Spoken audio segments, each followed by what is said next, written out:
20 ಕೋಟಿ ಮುಸಲ್ಮಾನರನ್ನ ರೆಪ್ರೆಸೆಂಟ್ ಮಾಡುವ ಒಬ್ಬರು ಕೂಡ ಈ ಸರ್ಕಾರಕ್ಕೆ ಕೇಳಲಿಲ್ಲ ಈ ವಕ್ಫ್ ಅಮೆಂಡ್ಮೆಂಟ್ ಬಿಲ್ ಅನ್ನ ತನ್ನಿ ಅಂತೇಳಿ ಯಾರು ಕೂಡ ಒಂದು ಅರ್ಜಿ ಹಾಕಲಿಲ್ಲ.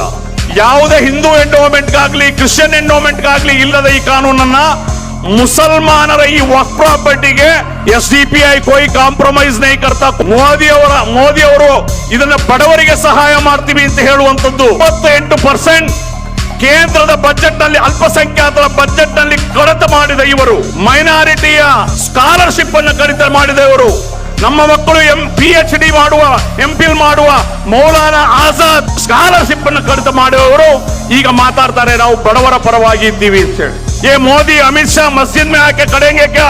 चौकीदार बनकर कौन नमाज पढ़ रहा है, कौन सजदा कर रहा है, कौन रोजा रख रहा है? ಯಾವುದೇ ಹಿಂದೂ ಎಂಡೋಮೆಂಟ್ಗಾಗ್ಲಿ ಕ್ರಿಶ್ಚಿಯನ್ ಎಂಡೋಮೆಂಟ್ಗಾಗ್ಲಿ ಇಲ್ಲದ ಈ ಕಾನೂನನ್ನ ಮುಸಲ್ಮಾನರ ಈ ವಕ್ಫ್ ಪ್ರಾಪರ್ಟಿಗೆ 12 ವರ್ಷದವರೆಗೆ ಅವರ ಎಂಜಾಯ್ಮೆಂಟ್ ಇಲ್ಲದೆ ಅವರಿಗೆ ಕೊಡಬೇಕು ಅನ್ನುವಂತ ಈ ಕಾನೂನು ಯಾರು ವಕ್ಫನ್ನ ಜಮೀನನ್ನ ಲೂಟಿ ಮಾಡ್ತಾ ಇದ್ದಾರೆ ಅವರಿಗೆ ಸಹಾಯ ಮಾಡುವಂತ ಕಾನೂನಾಗಿದೆ. ಅದಕ್ಕಾಗಿ ನಾವು ಇದನ್ನು ವಿರೋಧಿಸ್ತಾ ಇದ್ದೀವಿ. ಕನ್ನಡ ಮೀಡಿಯಾದಲ್ಲಿ ಕೂತ್ಕೊಂಡ ಕೆಲವಾರು ಪಂಡಿತರು ಕೇಳ್ತಾರೆ, ಮುಸಲ್ಮಾನರು ನೀವು ಯಾಕೆ ಈ ವಕ್ಫ್ ಬಿಲ್ ಅನ್ನ ಆಕ್ಟ್ ಅನ್ನ ಯಾಕೆ ನೀವು ಅಪೋಸ್ ಮಾಡ್ತೀರಿ?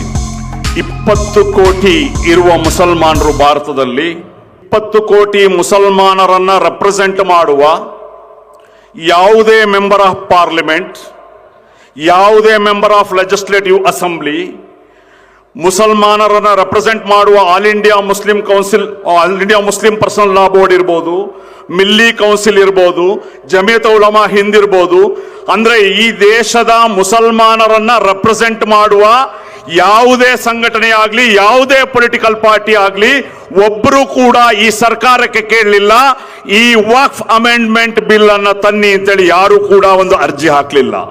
20 करोड़ मुसलमानों को रिप्रेजेंट करने वाले कोई भी एक सेक्स, कोई भी एक रिप्रेजेंटेटिव, कोई एक तंजीम, कोई भी एक पॉलिटिकल पार्टी इन हुकूमत को नहीं पूछा ये बिल लाओ, अमेंडमेंट लाओ. जोर जबरदस्ती से इस कम्युनिटी का ऊपर ये तोपा जा रहा है, याद रखना हम लोग. इसलिए आ ಕಾರಣಕ್ಕೆ ನಾವು ಇದನ್ನ ವಿರೋಧಿಸ್ತಾ ಇದ್ದೇವೆ. ಇಂಡಿಯನ್ ಪಾರ್ಲಿಮೆಂಟರಿ ಸಿಸ್ಟಮ್ ನಲ್ಲಿ, ಇಂಡಿಯನ್ ಡೆಮೋಕ್ರಸಿ ಸಿಸ್ಟಮ್ ನಲ್ಲಿ ಯಾವುದೇ ಕಾನೂನನ್ನ ಪಾರ್ಲಿಮೆಂಟ್ ಅಸೆಂಬ್ಲಿ ತರಬೇಕಾದ್ರೆ ಅದಕ್ಕೆ ಸಂಬಂಧಪಟ್ಟ ಬೆನಿಫಿಷಿಯರಿ ಯಾರಿದ್ದಾರೆ ಅವರು ಡಿಮಾಂಡ್ ಇರಬೇಕು, ಅವರು ಹೋರಾಟ ಮಾಡಬೇಕು, ಅವರ ಮನವಿಯನ್ನು ಸಲ್ಲಿಸಬೇಕು.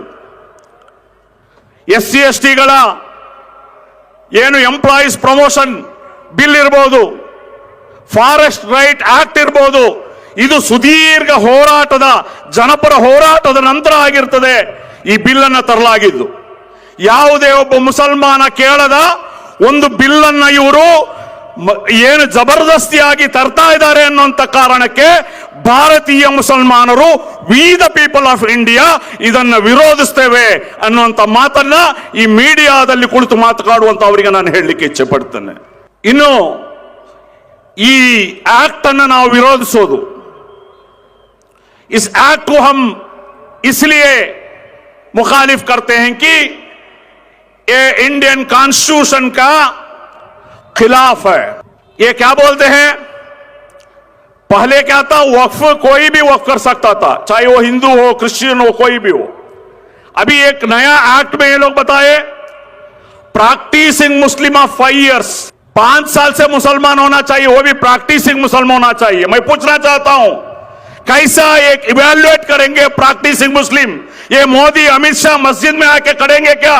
चौकीदार बनकर कौन नमाज पढ़ रहा है, कौन सजदा कर रहा है, कौन रोजा रख रहा है? ये जो है ये वायलेशन ऑफ आर्टिकल 14 and 15 है. ಆರ್ಟಿಕಲ್ 14 ಮತ್ತು 15ರ ಸ್ಪಷ್ಟ ಉಲ್ಲಂಘನೆ ಆದ ಕಾರಣ ಈ ಆಕ್ಟ್ ಅನ್ನು ಭಾರತೀಯರಾದ ನಾವು ವಿರೋಧಿಸ್ತಿದ್ದಾವೆ. ಮೀಡಿಯಾ ಚಾನೆಲ್ ಅಲ್ಲಿ ಮುಸಲ್ಮಾನರು ಯಾಕೆ ವಿರೋಧಿಸ್ತಾ ಅಂತ ಕೇಳುವ ಅವರಿಗೆ ನನ್ನ ಉತ್ತರವನ್ನು ನಾನು ಹೇಳ್ತಾ ಇದ್ದೇನೆ. ಇದನ್ನ ಆರ್ಟಿಕಲ್ 14, 15 ಆರ್ಟಿಕಲ್ ವೈಲೇಟ್, ಆರ್ಟಿಕಲ್ 25 ನ ಹಲವು ಜಡ್ಜ್ಮೆಂಟ್ ಅಲ್ಲಿ, ರಾಯಪ್ಪ ಹೊಸ ಸ್ಟೇಟ್ ಆಫ್ ತಮಿಳುನಾಡು ಅಲ್ಲಿ ಹಲವು ಸ್ಟೇಟ್ಮೆಂಟ್ ಅಲ್ಲಿ ಇದು ಬಂದಿದೆ. ಇನ್ನು ನಾನ್ ಮುಸ್ಲಿಮ್ ಅನ್ನ वक्फ बोर्ड अली हाकुವಂತದ್ದು, मुसलमानों का अलावा जो वक्फ बोर्ड को गैर मुसलमानों को लाने का जो है, फॉर एग्जाम्पल कर्नाटका में यानी स्टेट वक्फ बोर्ड में 11 लोग बोर्ड ये लोग एक्ट में लाए हैं, 11 लोग हो सकते हैं। उसमें मैं बताना चाहता हूं ये लोग ओनली 2 नॉन मुस्लिम बोलते हैं, 2 मुसलमान, 2 वुमेन्स बोलते हैं, बाकी का जो भी कोई भी नहीं बोलता, कोई भी मजहब का। यानी कि 11 लोगों में 7 लोग नॉन मुस्लिम हो सकते हैं। यह जो है आर्टिकल 26 का खिलाफ है। तीसरा जो Waqf limitation act, actually religious purpose के लिए दिया हुआ कोई भी प्रॉपर्टी लिमिटेशन एक्ट ला नहीं सकता, लागू नहीं होता। इधर क्या किए ये लोग, 12 साल अगर कोई भी वक्फ को लूट कर है, पकड़ कर है, वो जमीन अगर 12 साल से उसका कब्जे में है, वो उसको हो जाएगा। आपको समझाने के लिए बोलता हूं, जो अंबानी का घर है एंटीला, वो 2002 से उनका कब्जे में है। अभी ये लिमिटेशन एक्ट आ जाएगा 12 साल का, वो ऑटोमेटिकली उसको आ जाएगा। यानी एंक्रोचर को, कब्जादारों को सपोर्ट करने के लिए ಈ ಕಾನೂನನ್ನ ಇಲ್ಲಿ ಹೇಳುವ ಉದ್ದೇಶ ಏನು ಅಂತ ಹೇಳಿದ್ರೆ, ಲಿಮಿಟೇಷನ್ ಆಕ್ಟ್ ಅನ್ನ ಯಾವುದೇ ಹಿಂದೂ ಎಂಡೋಮೆಂಟ್ಗಾಗ್ಲಿ ಕ್ರಿಶ್ಚಿಯನ್ ಎಂಡೋಮೆಂಟ್ಗಾಗ್ಲಿ ಇಲ್ಲದ ಈ ಕಾನೂನನ್ನ ಮುಸಲ್ಮಾನರ ಈ ವಕ್ಫ್ ಪ್ರಾಪರ್ಟಿಗೆ 12 ವರ್ಷದ ಒಳಗೆ 12 ವರ್ಷದವರೆಗೆ ಅವರ ಎಂಜಾಯ್ಮೆಂಟ್ ಇಲ್ಲದ್ರೆ ಅವರಿಗೆ ಕೊಡಬೇಕು ಅನ್ನುವಂತ ಈ ಕಾನೂನು, ಯಾರು ವಕ್ಫನ್ನ ಜಮೀನನ್ನ ಲೂಟಿ ಮಾಡ್ತಾ ಇದ್ದಾರೆ ಅವರಿಗೆ ಸಹಾಯ ಮಾಡುವಂತ ಕಾನೂನಾಗಿದೆ। ಅದಕ್ಕಾಗಿ ನಾವು ಇದನ್ನು ವಿರೋಧಿಸ್ತಾ ಇದ್ದೀವಿ। ಕೊನೆಯದಾಗಿ ज्यादा वक्त नहीं है, बहुत सारे मुकर्रिरीन बात करना है लास्ट में।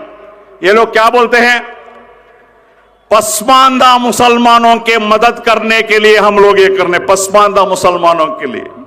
मोदी जी क्या आप पसमानदा मुसलमानों का हेल्प करेंगे? आप 2022-23 का जो बजट 5000 चिल्लर था, अभी आप 38% कम करके माइनॉरिटी बजट को 3000 को लेके 38% रिडक्शन। आप पसमानदा मुसलमानों का बात करते हैं, आप बच्चों का स्कॉलरशिप को कट किया। हमारा बच्चे जो एमफिल पीएचडी करते थे, मौलाना आजाद फेलोशिप जो महीने को 35,000 मिल रहा था, उस बच्चों का स्कॉलरशिप कट किए। आप पसमानदा मुसलमानों का बात करते हैं, गरीब मुसलमानों का बात करते हैं, दोगलापन है इनका। ಇವತ್ತು ಮೋದಿಯವರು ಇದನ್ನ ಬಡವರಿಗೆ ಸಹಾಯ ಮಾಡ್ತೀವಿ ಅಂತ ಹೇಳುವಂತದ್ದು 38% ಕೇಂದ್ರದ ಬಜೆಟ್ ನಲ್ಲಿ, ಅಲ್ಪಸಂಖ್ಯಾತರ ಬಜೆಟ್ ನಲ್ಲಿ ಕಡಿತ ಮಾಡಿದ ಇವರು, ಮೈನಾರಿಟಿಯ ಸ್ಕಾಲರ್ಶಿಪ್ ಅನ್ನು ಕಡಿತ ಮಾಡಿದ ಇವರು, ನಮ್ಮ ಮಕ್ಕಳು PhD ಮಾಡುವ, ಎಂಫಿಲ್ ಮಾಡುವ ಮೌಲಾನಾ ಆಜಾದ್ ಸ್ಕಾಲರ್ಶಿಪ್ ಅನ್ನು ಕಡಿತ ಮಾಡುವವರು ಈಗ ಮಾತಾಡ್ತಾರೆ ನಾವು ಬಡವರ ಪರವಾಗಿ ಇದ್ದೀವಿ ಅಂತ ಹೇಳಿ। मोअज़्ज़िज़ साथियों, ये जो वक्फ अमेंडमेंट एक्ट आया है, हम क्या करना है, ये बहुत अहम मुद्दा है। बहुत सारे गांवों को, बहुत सारे इस मूवमेंट को लेके हम जाते हैं, बहुत सारे लोग पूछते हैं क्या फायदा है हम लोग को वक्फ से? वक्फ से क्या फायदा है? गरीब मुसलमानों को फायदा नहीं। हमारे लोग ही वक्फ को लूट के बैठे हैं। तुम क्यों वक्फ का इसका वक्फा पीछे पड़े हैं? मैंने उनको बताया वो हमारी लड़ाई है। एसडीपीआई कोई कॉम्प्रोमाइज नहीं करता। कोई भी अगर वक्फ का जमीन लूट कर है, वो लड़ाई हमारा बाकी है, वो लड़ेंगे इंशाअल्लाह। चाहे वो मुसलमान लीडर हो, कोई भी हो, हम लड़ेंगे। वो लड़ाई हमारा अपनी है। अभी जो लड़ाई है आरएसएस बीजेपी का साथ है। पहले वो दुश्मन को लड़ेंगे, उसके बाद हम हमारे इस अंदर के दुश्मनों के हम लड़ेंगे इंशाअल्लाह। तो आखिरी बात, social democratic party of India मुल्क भर में इस बिल का शुरुआत से ही 500 से ज्यादा बहुत बड़ा एहतजाज वगैरह करे। हम आंध्र प्रदेश में, बिहार में नीतीश कुमार को और चंद्रबाबू नायडू को प्रेशर करने के लिए बहुत सारे कोशिश हम लोग किए। आपको मालूम होना चाहिए, इसी वजह से हमारे नेशनल प्रेसिडेंट MK फैजी साहब को ईडी को लेकर अरेस्ट किया गया। 13 का एक पुराना केस में उनको अरेस्ट किया गया। हमने मालूम हुआ एसडी पे जो मुद्दा लिया था वक्फ अमेंडमेंट का जो बारे में, उसलिए उनको ईडी के जरिए अरेस्ट किया गया। हमारे एमके फैजी साहब जेल से एक मैसेज भेजे हैं पूरे कारकुनां को, पूरे उम्मत को, मैं जेल में कितने साल भी रहने के लिए तैयार हूं। यह मुद्दा है, यह एजेंडा है, यह हुकूक के लिए हम हमेशा लड़ना चाहिए। बस इतना ही बात करके मैं बात करता हूं। व आखिर दावाना अनिल हम्दुलिल्लाहि रब्बिल आलमीन। अस्सलामु अलैकुम व रहमतुल्लाहि व बरकातहू।